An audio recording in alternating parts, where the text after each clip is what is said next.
Israel, as an occupying power, has the obligation, as the legal obligation, to provide the people of Gaza with the food that they need. This is not a personal opinion, it's legally required.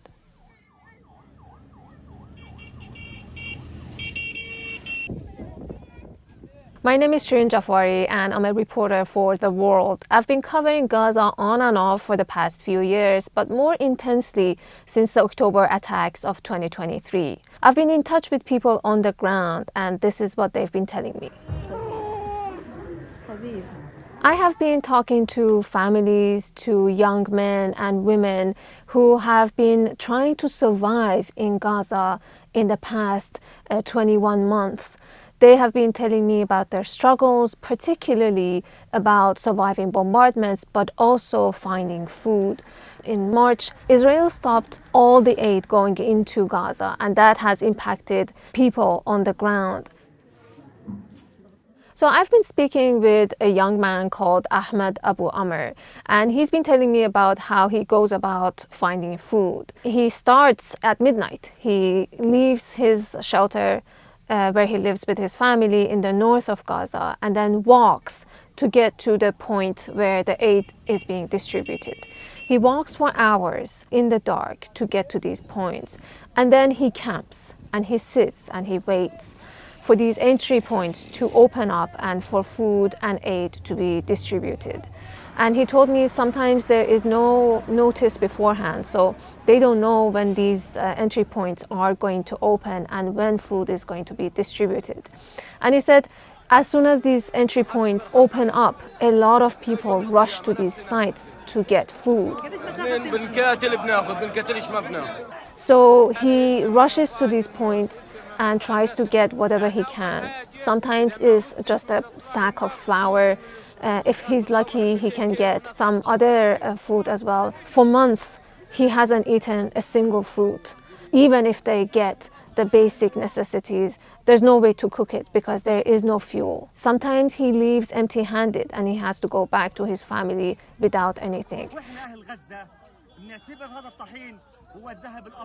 And he's been doing that for months because since last March, the Israeli government stopped any entry of aid into Gaza. That has changed now after all the images that we have seen of starving children on the front pages of newspapers and news sites around the world. The Israeli government says that the UN is compromised and there are Hamas infiltrators within the UN, and some of the aid that the UN distributes gets to Hamas, and Hamas takes advantage of that and uses the money to finance its operations. So it decided to create the Gaza Humanitarian Foundation with the help of the US, and there are contractors who guard these sites. There are 3 or 4 entry points into Gaza which this foundation operates. According to the UN, about 1,000 people have been killed when they were trying to get aid. You know, the Gaza Humanitarian Foundation has come under fire. Even some of the people who work for it have been speaking out. But the Gaza Humanitarian Foundation has also come back and said they are doing this as a crowd control measure and they are trying to keep things safe and secure. The doctors in Gaza have been telling me that what they are seeing is like nothing they've seen in the past. I've been talking to doctors who work for Doctors Without Borders and also Save the Children, and they tell me that these children have been going hungry for days. Their parents are not able to provide them with any food. And then what happens is that these doctors usually prescribe nutritional supplements for these children who are underweight, who are very thin and malnourished.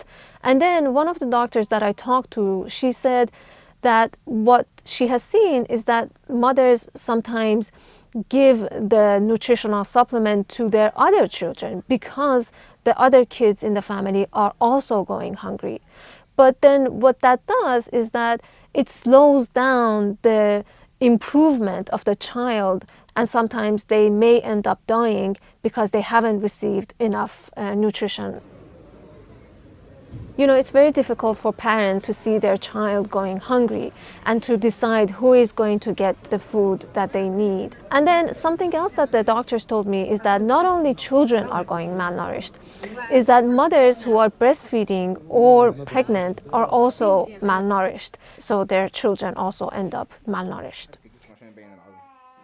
The doctors who work for foreign organizations usually have a little bit of supply that they took with them inside Gaza, so they're not relying on what is available in the market. But they also tell me that their Palestinian colleagues are coming to work having not eaten for a day, 2 days, 3 days.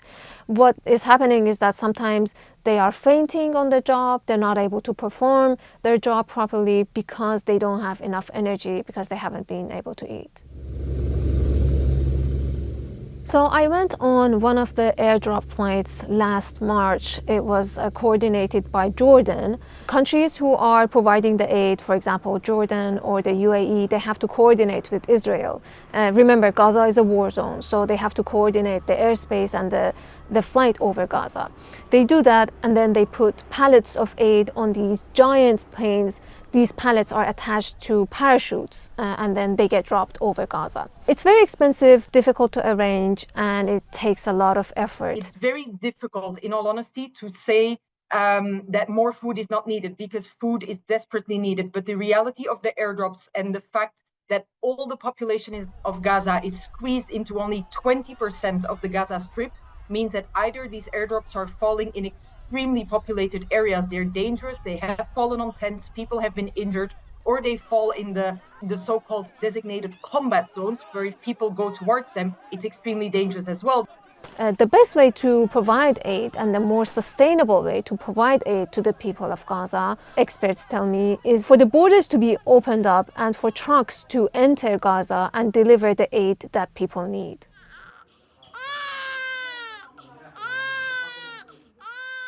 You know, the doctors and experts that I talk to, they say even if the food is available to the kids and the children in Gaza today, it's going to take a long time for them to heal, because it's not like you can just feed anything to a baby or a child who has been malnourished for weeks and weeks on end. There's a process that you have to take. There's special food and you know, specific treatment that they need. Plus, these children are going to have long-term impacts on their growth and on their health. Doctors tell me that the children of Gaza will likely see the impact of this starvation for years to come. Their growth is going to be impacted, their brains and their bodies are going to be impacted for a long time. People used to grow food, people used to fish, but now all of that is gone because the agricultural land has been destroyed, it's been contaminated, people have been displaced. It's going to take years and years to rebuild and rehabilitate these farmlands and for people to be able to grow their own food again. I'm going to continue reporting on Gaza. Let me know if you have any questions. Please subscribe to our YouTube channel if you want to see more of our reporting.